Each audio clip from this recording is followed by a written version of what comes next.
Meus irmãos, então hoje, dia 28 de dezembro, estamos nas oitavas do Natal. A igreja celebra a festa dos santos inocentes, que são aquelas crianças, aqueles meninos que Herodes mandou matar, tentando ali matar junto o menino Jesus que acabara de nascer. O evangelho de hoje é tirado de São Mateus, capítulo 2, versículos de 13 a 18. Mateus 2, de 13 a 18.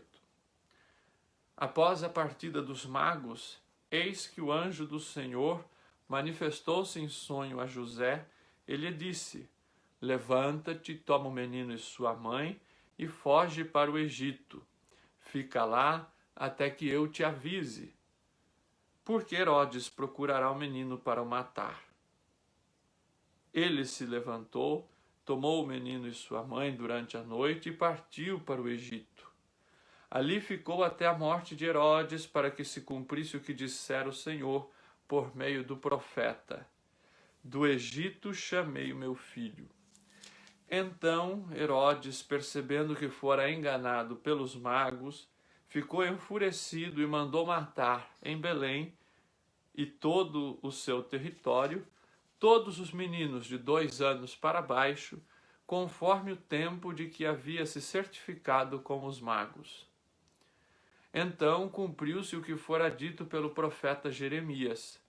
Ouviu-se uma voz em Ramá, choro e grande lamentação. Raquel chora os seus filhos e não quer consolação, porque eles já não existem. Palavra da salvação. Glória a vós, Senhor. Meus amigos e amigas, parece muito estranho a gente ter logo nas oitavas do Natal, 3 dias após a grande solenidade do Natal do Senhor, num período que é um período de festa, que é um período de solenidade na igreja, a gente ter uma festa do martírio de crianças, do martírio de crianças menores de 2 anos. Né, que são os santos inocentes. Mas esta festa é uma festa que existe no calendário litúrgico desde o século IV, que daí a Igreja Latina, já no século seguinte, também adotou, e com a reforma litúrgica do Concílio Vaticano II, ela foi colocada ali 3 dias após o Natal, ela foi inserida neste contexto das celebrações ainda natalinas. E esta festa, então, esta celebração litúrgica, justamente recorda este martírio daqueles que foram os primeiros que derramaram o seu sangue pelo Cristo. No dia 26, logo no dia seguinte do Natal, a gente celebrou o martírio de Santo Estevão, que é considerado o proto-mártir, o primeiro mártir do cristianismo. Mas, se a gente for considerar mesmo cruamente, os primeiros mártires cristãos foram essas crianças que morreram no lugar de Jesus. Essas crianças que o rei Herodes, enciumado e temeroso de que aquele rei que acabara de nascer em Belém fosse tomar o seu trono, a sua coroa, o seu cetro, Herodes então manda matar todos os meninos, como nós vimos aqui no Evangelho de Mateus, todos os meninos abaixo de 2 anos, tentando ali matar Jesus. Mas acontece que o anjo do Senhor, como nós vimos na primeira parte da perícope, o mesmo anjo que havia anunciado a José que Maria estava grávida e que aquela gravidez era obra do Espírito, este mesmo anjo aparece novamente a José e o aconselha a fugir para o Egito. E é justamente aí então que Jesus acaba escapando desta tentativa de Herodes, mas outras tantas crianças não escapam. Então, por quê? Por que a igreja coloca esta festa logo no período do Natal e mais, dentro das oitavas do Natal, no dia 28 de dezembro? Meus irmãos, isto nos mostra que celebrar o Natal não é simplesmente celebrar esta criancinha frágil e inocente colocada numa manjedoura que nasceu ali num bercinho de de capim. Isto seria a gente reduzir, e celebrar o Natal é muito menos celebrar o aniversário de Jesus, né? Às vezes a gente tem até uma música que fala, vamos cantar parabéns para Jesus. Veja, a gente não celebra o aniversário de Jesus. A gente celebra o Natal porque a gente conhece o desfecho dessa história. A gente conhece o que é que o Natal significa para a história da nossa salvação, para a história da redenção do mundo e da humanidade. Então a gente celebra o Natal, mas já olhando para a Páscoa. A gente celebra o Natal porque a gente sabe que esta encarnação de Deus, esta vinda de Deus na forma humana, na vida humana, esta encarnação, transforma a história da humanidade. E transforma a história da humanidade de que forma? Sendo um motivo de contradição entre os homens, entre as pessoas. No Evangelho de ontem, na festa da Sagrada Família, nós víamos a profecia de Simeão, quando ele diz a Maria, este menino é causa de queda e de reerguimento em Israel. Este menino é causa de contradição em muitos corações. Este menino vai revelar os segredos de muitos corações. O que significa isso, meus irmãos? Significa que a vida de Jesus, desde sempre, ela é este motivo de contradição. Ela é a vida de Jesus, ela vai sempre confrontar os poderosos. A vida de Jesus, por mais singela, por mais quieta, por mais silenciosa, ela vai sempre incomodar.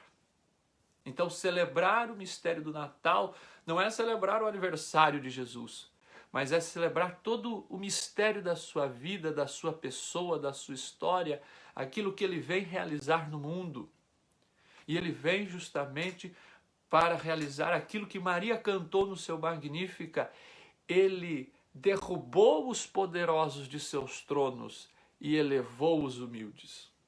Então, a simples presença de Jesus, minha gente, já provoca esta revolução. A simples presença de Jesus já provoca esta transformação e revela o que há no coração das pessoas. Aquelas que trazem o bem nos seus corações, mas também aquelas que, como Herodes, trazem o mal nos seus corações. Então, celebrar os santos inocentes logo nas oitavas do Natal é justamente olhar para tudo aquilo que a vida, a encarnação, a vida, a paixão, a morte, a ressurreição de Jesus implicam e significam na história da humanidade e na história do cristianismo. Então, o Evangelho nos mostra justamente este massacre dos inocentes a mando do rei Herodes. E este texto só aparece em Mateus, e aqui eu queria justamente fazer essa pequena catequese bíblica com vocês. Esse texto só aparece em Mateus e ele é uma releitura dos capítulos 1 e 2 do livro do Gênesis, do livro do Êxodo, quando o faraó do Egito manda matar também os meninos, manda jogar os meninos no rio Nilo, e aí, inclusive, Moisés, não é jogado, porém, Moisés é colocado dentro de um cesto e Moisés sobrevive. Então, o evangelista Mateus, ele escreve para uma comunidade cristã vinda do judaísmo, são cristãos convertidos do judaísmo, e, portanto, Mateus precisa mostrar, precisa esclarecer para aquela comunidade que Jesus é o novo Moisés, que Jesus é aquele que é o verdadeiro Moisés, o verdadeiro líder, o verdadeiro libertador do povo de Israel. Então, Mateus vai colocar na vida de Jesus episódios da vida de Moisés, para justamente mostrar que aquilo que aconteceu com Moisés no Antigo Testamento, e que o povo tão bem conhecia, agora se realiza na história da pessoa de Jesus Cristo. Por isso, Mateus se preocupa em citar este episódio da matança dos inocentes por parte de Herodes. O rei Herodes, o faraó, era o rei do Egito. Então, da mesma forma que Moisés sobreviveu, que Moisés conseguiu escapar à matança do faraó, do rei do Egito, lá atrás, e Jesus também consegue escapar da matança do rei, do outro rei, do rei Herodes agora. E Moisés escapa, e o povo compreendia isso porque Moisés foi chamado por Deus para ser um grande líder do seu povo. Deus deu a Moisés, Deus poupa Moisés daquela matança do faraó e o faz e dá a ele uma grande missão. Esta missão de liderar o povo de Israel, o povo hebreu, na fuga, na libertação do Egito para a terra prometida. Jesus também recebe de Deus uma grande missão, e é isso que Mateus quer enfatizar e evidenciar no seu evangelho, quando narra esta matança dos inocentes. Ele vai justamente dizer, olha, Jesus também sobreviveu a essa matança, Jesus também escapou, e da mesma forma que a profecia dizia, do Egito chamei o meu filho, ou seja, do Egito chamei Moisés para liderar o povo de Israel a sair do Egito, a se libertar do Egito. Desta mesma forma, esta profecia se realiza em Jesus quando José e Maria saem do Egito e trazem Jesus de volta para Israel. Então, Jesus também recebe do Pai esta grande missão, esta missão de tirar o seu povo da escravidão, de tirar o seu povo do pecado, de tirar o seu povo de tudo aquilo que oprime. Então Jesus recebe esta missão também de ser o libertador do seu povo. E aí, se com a liderança de Moisés, o povo de Deus volta para a terra e forma este povo de Deus, este Israel, Jesus, ele forma o novo povo de Deus. Ele, com a sua paixão, com a sua morte, com a sua ressurreição, com a sua vida, enfim, Jesus então forma o novo Israel, o novo povo de Deus, essa comunidade de irmãos, que é justamente a igreja. Então, este povo que tem agora a missão de implantar o reino de Deus, de cultivar o reino de Deus, que nada mais é do que a justiça, a paz, a solidariedade, o amor, de viver o amor, que é aquilo que a primeira leitura de hoje justamente nos fala, a primeira carta de São João, capítulos 1 e 2, não é? Ele vai justamente dizer: se caminhamos na luz, como Ele está na luz, estamos em comunhão uns com os outros. E o sangue de Jesus, seu Filho, nos purifica de todo o pecado. Então veja, se nós caminhamos na luz, como Jesus está na luz, nós estamos em comunhão uns com os outros. E ao mesmo tempo ele vai dizer, se dissermos que estamos em comunhão com ele e andamos nas trevas, mentimos e não praticamos a verdade. Então, o que é estar na luz? O que é seguir esta luz que brilhou para nós neste Natal? É justamente viver esta prática, minha gente, do amor fraterno, da solidariedade, da empatia, que é uma palavra que está muito na moda hoje, que a psicologia usa muito, a empatia, a solidariedade, mas para nós cristãos é muito mais do que empatia, é a solidariedade, é a compaixão, é padecer com, é se colocar no lugar do outro, é ser capaz de sofrer com o outro, é agir com misericórdia. São essas as características, é isso que é viver na luz, é isso que é seguir a luz, como São João diz. Mas se caminhamos na luz, como Ele está na luz, estamos em comunhão uns com os outros. Esta é a grande novidade do cristianismo. Esta é a grande novidade que Jesus vem implantar no mundo. E o Natal é justamente essa festa da luz. Então, é complicado quando a gente fala, celebramos o Natal, fazemos grandes banquetes, grandes ceias, fazemos compras, enfeitamos a casa e chamamos o Papai Noel, aquela coisa toda. Mas, e esta luz? Às vezes até enfeitamos a casa, enchemos a casa de luzes, aquelas luzes artificiais, aquelas luzes baratas que a gente compra por aí. Mas, e a luz? A luz do Cristo. Que reflexo ela tem na nossa vida? Que aí é que importa. Porque aí é que nós vamos de fato saber, como São João coloca. Estamos vivendo de fato seguindo a luz?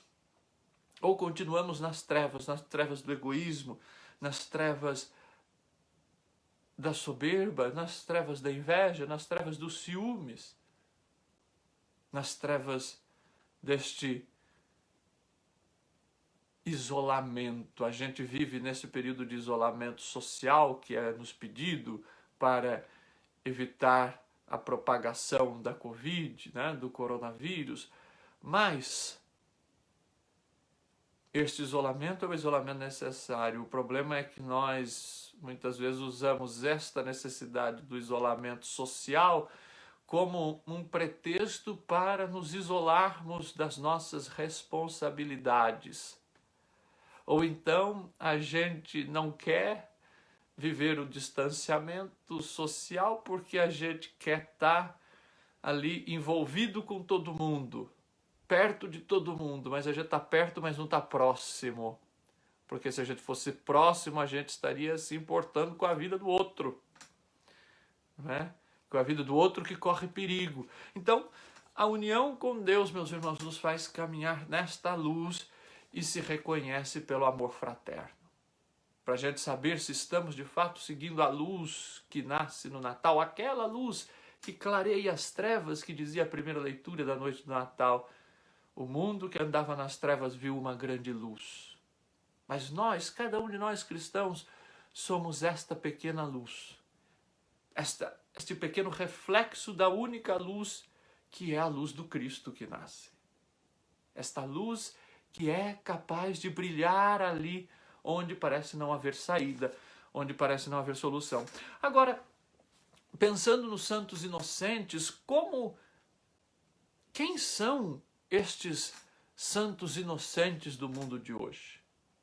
Quem são esses que, por conta de um sistema que se afasta da luz, por conta de que são vítimas das situações das pessoas que se afastam da luz? Então, o que São João diz é, quando nós nos afastamos da luz, quando nós não procuramos viver como pessoas que seguem a luz de Cristo, nós pecamos e nós provocamos o mal. E nós provocamos o mal aos outros, provocamos o mal à humanidade, ao mundo. E então quem são estes inocentes de hoje que sofrem, que morrem, que perdem as suas vidas hoje? Nós podemos, num primeiro momento, sim, pensar em tantos bebês que são abortados. Vejam, esta é uma prática terrível e cruel, que justamente quando a luz de Deus se afasta, e aí eu não estou condenando a pessoa que teve ali o momento de fraqueza e acabou cometendo este mal, mas justamente condenando as situações que vão tirando Deus da vida das pessoas, que vão tirando a luz da vida das pessoas, e às vezes as próprias pessoas são vítimas de um sistema que vai tirando Deus do próprio coração da vida. Então, quantos bebês inocentes perdem a sua vida? Mas também não só A gente precisa pensar quantas crianças que são vítimas de um sistema político corrupto, de políticos que se afastam da luz e que desviam o dinheiro da educação das crianças para o próprio bolso. São Herodes que estão matando o futuro das crianças, que até nascem, sim, mas aí são abandonadas, jogadas ao Deus dará, porque o Estado não promove aquilo que deveria promover. Aquilo que a Constituição diz que é direito de todos. O direito e que o Estatuto da própria criança diz. Toda criança tem o direito de nascer, de ter uma vida digna, segura, com uma boa educação. Então, quantas crianças que têm este direito tolhido pelos governantes, pelos Herodes, pelas raposas de hoje, que carecem, portanto, de uma boa educação e que têm o seu futuro comprometido. Crianças pobres como Jesus, porque os ricos conseguem pagar, mas os pobres como Jesus são tolhidos, passam fome. Quantas crianças que não têm a comida ideal, a comida necessária. A pastoral da criança sabe muito bem disso, porque a pastoral da criança vai suprindo aquilo que o poder público não faz e vai dando esta alimentação para que essas crianças consigam se desenvolver. Quantas crianças são, portanto, assassinadas nos seus direitos enquanto criança? Quantas crianças que se encontram ainda no mundo, a gente pensa que não, mas que se encontram ainda no mundo em trabalho escravo? Quantas crianças, adolescentes, meninos e meninas que deveriam estar ali brincando e que estão já tendo que trabalhar para sustentar a família. Tem gente que fala, mas eu comecei a trabalhar com 11 anos, com 12 anos. Veja, não era o certo. Né? Mas eu amadureci muito. Mas veja, a infância e a adolescência é para ser vivido enquanto criança, enquanto adolescente. Hoje, graças a Deus, as compreensões estão mudando. Mas ainda há crianças que são exploradas. As crianças vítimas de abusos sexuais também estão sendo massacradas. São os santos inocentes de hoje. As crianças que são objetos de disputa entre os próprios pais, que não se bicam mais e que aí colocam as crianças como um objeto nas suas brigas judiciais e nas suas tantas brigas. São os santos inocentes de hoje. Também podemos pensar, meus irmãos, atualizando este evangelho, nos jovens que não podem trabalhar por falta de emprego. Também vem o seu futuro sem perspectiva. Também perdem o sentido da vida. Tantas e tantas pessoas a gente pode colocar, não só crianças, mas tantas e tantas pessoas que têm os seus sonhos abortados. Quantas pessoas que inocentemente estão perdendo a sua vida, aí adultos, idosos, que estavam vivendo a sua vida e acabaram perdendo a sua vida pela irresponsabilidade de outros neste período da pandemia. Contaminados por esse vírus, sem nem perceber, pela irresponsabilidade de repente de uns e outros. Meus irmãos, então são tantos os inocentes que continuam perdendo as suas vidas nestes tempos, ainda no século XXI. E o pior de tudo, é que assim como aquelas vidas daquelas crianças foram massacradas por Herodes, ou seja, era algo evitável, essas mortes dos inocentes de hoje também seriam evitadas. Poderiam ser evitadas. E é justamente, aí eu vou concluindo, este é o nosso papel enquanto cristãos. É justamente de promover a vida em todas as suas dimensões. A vida desde a sua concepção até a sua morte natural. A vida humana. A vida humana é sagrada. E a vida humana não basta apenas deixar a pessoa nascer. é preciso cuidar da vida, é preciso dar à vida humana as condições para que ela se desenvolva. E é preciso denunciar, é preciso agir, e nós cristãos, este é o nosso papel, este é o papel da igreja, é justamente denunciar quando percebe que a vida humana não está sendo respeitada como deveria ser. Quando os reis, os Herodes e faraós do século XXI continuam dilacerando, continuam perseguindo, continuam destruindo a vida das pessoas, seja pela morte direta, sim, mas seja também pelo desvio, pela corrupção,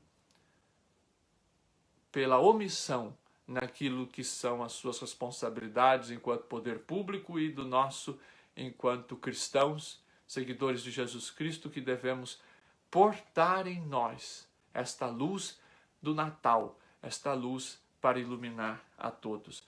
Meus irmãos, ouçamos, portanto, o convite da primeira leitura de hoje. Arrependamos dos nossos erros, da vida das trevas. Confessemos os nossos pecados, recebamos o perdão que o Senhor nos dá e caminhemos na luz. E assim nós estaremos levando conosco, em candeeiros acesos e reluzentes, esta luz que nasce no Natal. Louvado seja nosso Senhor Jesus Cristo, para sempre seja louvado.